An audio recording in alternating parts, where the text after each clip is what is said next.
Trump calls out the right-wing podcasters Tucker Carlson, Megyn Kelly, Candace Owens, and Alex Jones for criticizing him. Jesus Christ, Donald? Holy fuck. Okay, let me read it. I know why Tucker Carlson, Megyn Kelly, Candace Owens, and Alex Jones have all been fighting me for years, especially by the fact that they think that it's wonderful for Iran, the #1 state sponsor of terror, to have a nuclear weapon, because they all have one thing in common: low IQs. They're stupid people. They know it, their family knows it, and everyone else knows it too. Look at their past. Look at their record. They don't have what it takes, and they never did. They've all been thrown off television, lost their shows, and aren't even invited on TV because nobody cares about them. They're nut jobs, troublemakers, and will say anything necessary for some free and cheap publicity. Now they think to get some clicks because they have the third-rate podcasts, but nobody is talking about them, and their views are the opposite of MAGA. Or, I wouldn't have won the presidential election in a landslide. MAGA agrees with me and just gave CNN a 100% approval rating of Trump.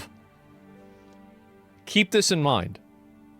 Kim Jong-un of North Korea only had a 99.8 approval rating. He is really that guy. He's that guy. That's the level that we're on now. 99.8, yeah. The guy's dead now, by the way. It's back to 100%.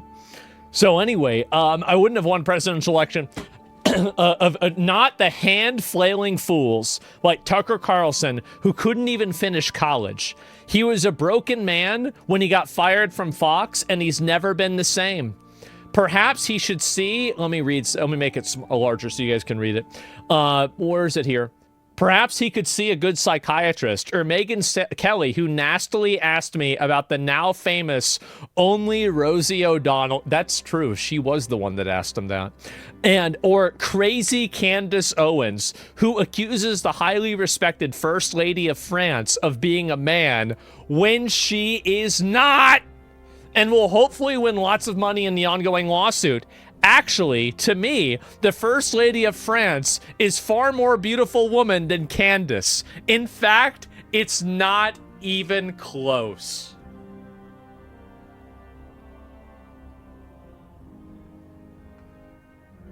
Nobody does it better, man.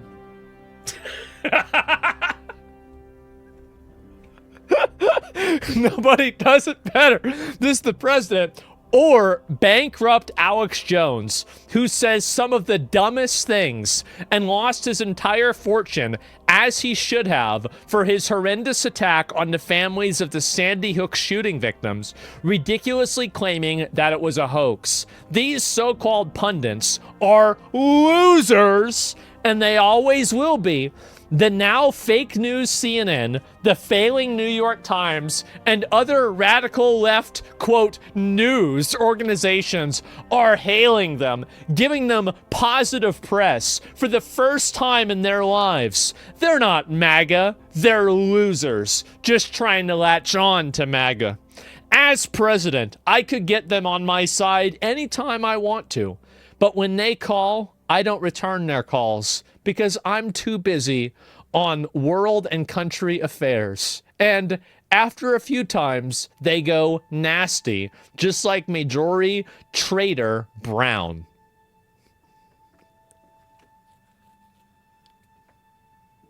But I no longer care about that stuff. I only care about doing right for our country.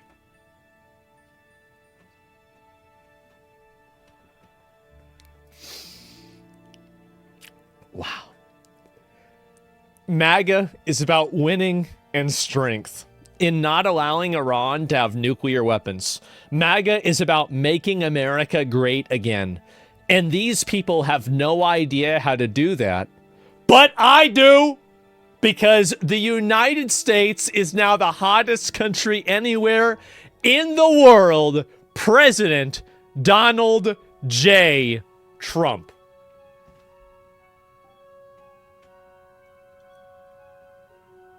I want to let everybody know you are locked in to 3 more. It's not even halfway over. It's not even halfway over, guys. 3 more years of this. And that's if he doesn't run a 3rd term. That's if he is gracious enough to not run for a 3rd term, which we don't know if that's going to happen or not. It's uncertain as to whether it will.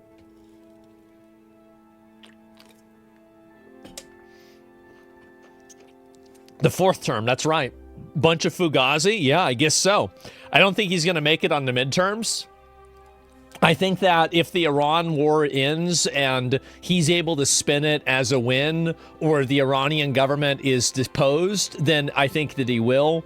But I do think that it makes him, like, Trump has a lot of, like, he's really funny. He's really funny, and I love tweets like this. They're hilarious, even though I might not agree with them entirely, but he has a lot of baggage.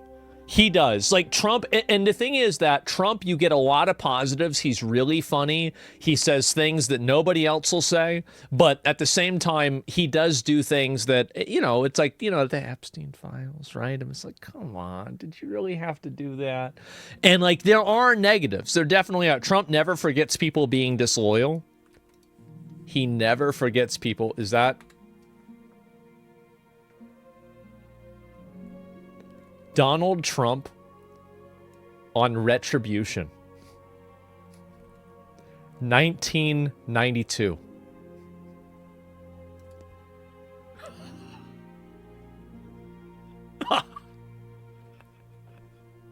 Anyway, but tell me, I mean, you're going to get even with some people.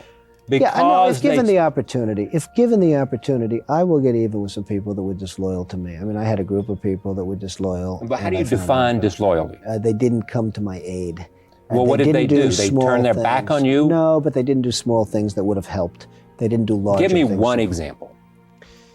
Well, I had one man who frankly was on the board of a company that I was selling. And it was a tremendous sale for me. It was a great sale. Would have been a very helpful sale, and it ended up going through. But one of the things is that I had to take... This was Shuttle? No, this was a different company. Okay. It doesn't matter which company. And it was a great thing for me. But one of the things is I had to clear the board. Now, I only put him on that board because of the fact I thought I was doing him a favor.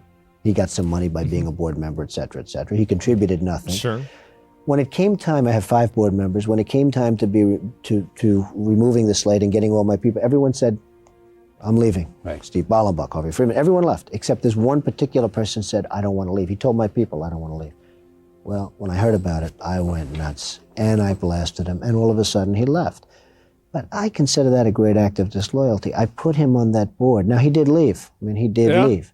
It's a little like Andrew. I mean, Andrew ended up in favor of Riverside South, but for all I had done, I had never asked him for anything. This is a great job. So what happened? It's a job that he should have been in favor. I still think about the time Trump tweeted, I've never seen a skinny person drink Diet Coke. I remember that. Do a poll in order to find out whether or not he was going to support it. But how can you get even with Andy Stein? I mean, it's guys... It's not a question of getting even. I can certainly be disappointed in certain people, and I was very disappointed. Yeah, but you've already said an eye for an eye. I mean, he hits you, you're going to hit him back. Well, I might. Yeah, but we'll how see. could you hit him back? We'll see. Hey, time will tell, I guess, right? Yeah, are you looking for the...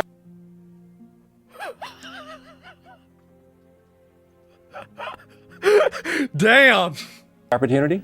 No, I'm not looking. I'm just really so disappointed in him. I'm disappointed in other people. See, I wish this guy was the one that was running shit. I wish you would do more of this. The thing that pisses me off with Trump is that he talks about it, but it doesn't happen.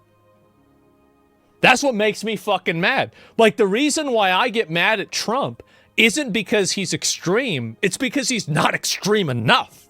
Like, he's not going in there, like, he's not doing what needs to happen. And I was disappointed. I was disappointed. He talks in this ball, one he doesn't man play? That didn't want to get off the board. All Now, right. he got off. Okay, but he got off. So I mean, no, he got off. He got off after being hit over the head with a cannon. Okay. what was the got off. cannon? The cannon was me. And he ended up. What was the threat, though? I mean, did you blast him in the paper and that was enough, or did you say the threat was just sort of a strong threat. I mean, he would have gone through a lot of hell if he didn't get off. And then he gets off and he acts like he does me a favor. He gets off. Okay, he got off maybe out of fear. you owe me, Donald, because I'm getting off the board? Yeah, and you know, it was like one of the great jokes of the century. But it ended up that he got off and the deal went through. But that doesn't mean I have to love this particular guy. The cannon. It doesn't mean I have to love him. I want somebody that's loyal from the beginning, not somebody that's loyal because they're afraid or because they're this or because they're that. Our president only has so much power. I don't know about that. You think Andrew Jackson would think that? I don't think so. What about Napoleon? And I've had a lot of instances like that, but and I think, you know, and again, I think the new book, and I don't know why I'm promoting a book that's not going to come out for 3 or 4 months. I mean, I don't want to waste a lot of time, but I think that the most interesting aspect, that's right, we'll do it when you go national. That's okay, right, we'll do that for the national. Forget the local stuff. Yeah. No, the local stuff's important. Without the local stuff, Without no national right, stuff. you don't do the second step. Exactly. But the truth is, I think the most interesting aspect of that book is the loyalty area, the loyalty Yeah, chapters. I bet. Now, you measure loyalty in terms of your own relationship with Roy Cohn. You feel like that you stuck by Roy Cohn, and you showed your stripes by doing that. Well, I don't think I showed my stripes. I think, you see, this is what? Loyal to people. And maybe I'm loyal to a fault, but I'm so loyal to people that when somebody's slightly disloyal to me, I look upon it as a great act of horror. Who are you going to support for mayor? Well, I think David Dinkins, I have to tell you, has the mob ties. Yeah, see, this is the guy I want to have running shit, right? See, we need to have somebody, like, this is the right way to do it. He talked differently back then? Yeah, a little bit. Like, the thing is, like, loyal to a fault is right. I guess so.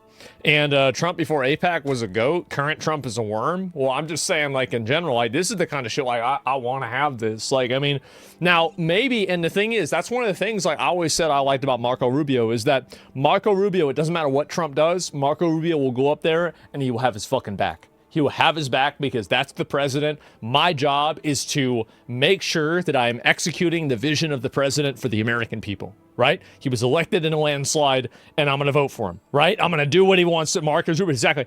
And that's respectable. I do. I think, and by the way, like if you're trying to do something, now, and I bet behind closed doors, Marco probably has a lot of disagreements. There might be like, oh, let's do things this way, that way. But whenever you come out, there is an aligned message. There is an aligned message and a focus. A real good comeback. You know, you talk about comebacks. David Dinkins has done one hell of a comeback in the last Marcus 6 Rubio. months. And you saw what happened in Los Angeles, and you saw what happened. People really like the man. I mean, I've been with him and I've watched him, and he has really become a very popular guy. And What's your thoughts on recent Vance? I think J.D. Vance is a great vice president. I don't think that he really has the interest in international affairs. I don't think he really gives a fuck what happens in Iran. Probably doesn't give a fuck about Iran. And I respect that. I do. I respect that. Like, you know what? All right. Like, that's okay. Going to be very hard to beat in a lot of ways. Now, I have to tell you that a year and a half ago, nobody wanted to run against George Bush. It took a man from Arkansas who was the only one, you know, virtually one of the few people that wanted to run, because George Bush was unbeatable. There was no way you could beat this guy, and he turned out to, you know, he just ran out of gas. It looked like David Dinkins couldn't possibly win re-election a year ago. I mean, again, like, you see, like, why aren't you settling more scores? See, I was hoping that's what was going to happen. It just hasn't really locked in. Don't you think this intervention from the U.S. is just going to lead to global financial crisis, price of oil? Yeah, probably is going to go up a lot, especially now that they're blocking the Strait again. That's what it seems. What is this here? Masuma Ekebar, who is also known as Screaming Mary, was a spokeswoman for the Islamic terrorists who stormed the U.S. Embassy in Tehran and held 52 Americans hostage for 444 days, subjecting them to beatings, starvation, and mock executions. In 2014, the Obama administration granted visas to her son and his family to enter the United States. In June 2016, the Obama administration gave them lawful permanent residence via the Diversity Immigrant Visa Program. This week, bro. He really is that guy. God, bro, yes. This week, I terminated their lawful permanent resident status today. Saeed, Asiya, Nashmi, whatever the fuck their name is, and their son are now in the custody of U.S. Immigration and Customs Enforcement pending their removal from our country. Her family should have never been allowed to benefit from the extraordinary privilege of living in our country. America can never become the home for anti-American terrorists or their family, and under the Trump administration, it never... Dude. My fucking guy, bro. Like, we gotta have one of these every day. This is what I want to see. Like, it's not enough to not let them in. We gotta kick them out. We gotta go in and remove them and send them back to whatever shithole. Bro, like, they're coming from, if they're going to Iran, oh, you like Iran so much? Go back. Time to go back. Fuck this. You go in here, you have people that are literal terrorists that are living in the country. Their family living in the country. Get the fuck out of here. This is outrageous. And their family, yeah, kick them all out. Get them all out. Get them all. I don't want to deal with any of that shit. Divert it. What, bro, by the way, delete this. Just delete it. Just literally take it, and everybody who is getting paid, just stop paying them. That's it. That's all you do. You literally just stop paying them. You tell them, you can come to work tomorrow, but you can't do anything, and we're not going to process payments for you anymore. That's it. Problem solved. No, I'm very happy. Fix the glitch. Yep, fix the glitch. Same thing happened. Same thing should go to Ilhan Omar and her family. If Marco Rubio, if they... I am not satisfied in the level of aggression and force that they are using to get rid of a lot of these people. I think that right now, they're in like first gear. Now, they're moving, which is better than being parked. But we need to go into third and fourth gear here. We do. We need to shift into a higher degree. And don't be scared. Exactly. And what we need to be thinking about is denaturalizing citizens. We need to be thinking about removing lawful permanent residents. We need to be thinking about like scaling down the H-1B program by like 95%. That's what we need to be thinking about. That's what needs to happen. And I don't understand what's going on here. Denaturalize and deploy to Ilhan Omar? I would do that. Absolutely, I'd do it instantly. But also, you've got to keep in mind, the real problem isn't her. It's the fact that enough people voted for her. You got to get rid of all of them too. It's not just one person. It's an entire community. It's an entire community of people that vote for that shit, that push that stuff, people that come into America, that hate America. They want to actively use and then take advantage of American people's generosity so they can abuse it and then use it to fund literal terrorism. It's crazy. It's crazy that anybody puts up with this shit. It's embarrassing. And honestly, like, if they went and did that, that would be crazy.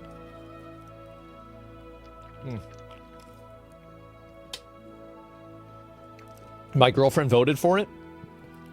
I will never understand people that vote for, like, I'll never understand anybody that votes for a ideology that would oppress them. I don't understand that. I think it's so stupid.